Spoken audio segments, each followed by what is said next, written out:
Joining us now is Eric Fanning, former Secretary of the Army and currently Aerospace Industries Association President and CEO. It's great to have you on. We've got the White House shot up on the screen, so we're going to continue to monitor that. In the meantime, though, the government is operating on a continuing resolution. And then we have this supplemental aid package, $106 billion that lawmakers are fighting over as well, even as aid to Ukraine runs out. How critical is it, Eric, to see some sort of legislation actually make its way across the finish line here in these final weeks of the calendar year? Morgan, thanks for having me again. Good to see you. It's critical. There's broad bipartisan support for Ukraine and its war against Russia, the Russian invasion of Ukraine. There's broad support in the country. Still, a majority of Americans support Ukraine. But it's more than that. It sends a strong message to our allies and partners that we're there when they need us.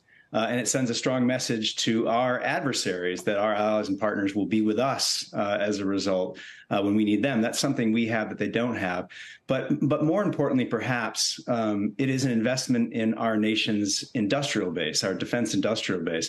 For years, we've been insufficiently investing in things like munitions, which has cut into our capability and our ability to surge. This supplemental helps us restock our supplies while modernizing them and increasing the capacity of that industrial base at a time when there are threats all over the world. Our warehouses weren't full when Russia invaded Ukraine. We've been surging goods there.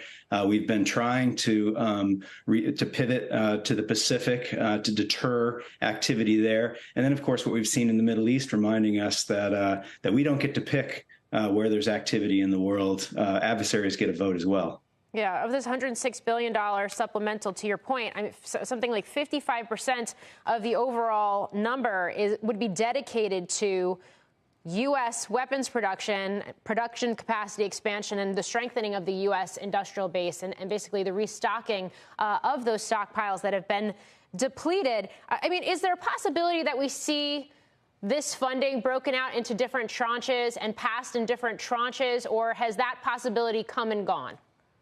Well, I think we see historically on the Hill, certainly in the current environment, that when you break things apart, it just makes it more complicated. Part of why it's hard to pass these big bills is how big they become. But that's how we get things done these days. And so I wouldn't want to see it broken apart, because I think that would just further complicate this effort. And we need to make sure that we are getting the right investment in place at the right time in order for the adversary to see that our industrial base can do what it needs to do and can do it for duration. That's important for deterrence, because obviously we want a military that can fight and win wars. But the best thing is never to get to that place in the first place, is to deter it from happening at all.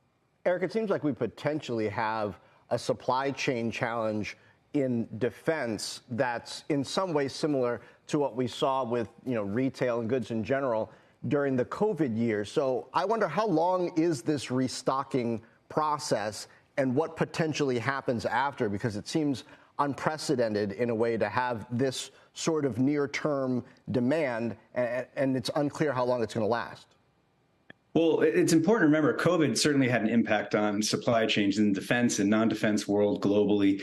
But that was on top of years of already insufficient investments in the defense industrial base supply chain. We were essentially buying the munitions we needed to replace what we were using in training. And the defense industrial base forms around those demand signals of many years and becomes very efficient, which is really the opposite of the ability to surge. But in order to make sure we build back that capacity, and lots of work is being done. The defense industrial base has been really triggering its supply chain, getting things up and running, trying to anticipate the demand that's coming. But to make sure that we protect that and build that for the long term, we need clear demand signals that are sustainable over time. You can't build a surge for 1 year and then go back to where you were before. That's going to be very hard for the private sector to respond and build around that. And so we need to make sure that the government's investing and doing all it can to support and send the right signal. That includes getting the foreign military sales system in place and continue to reform that. That includes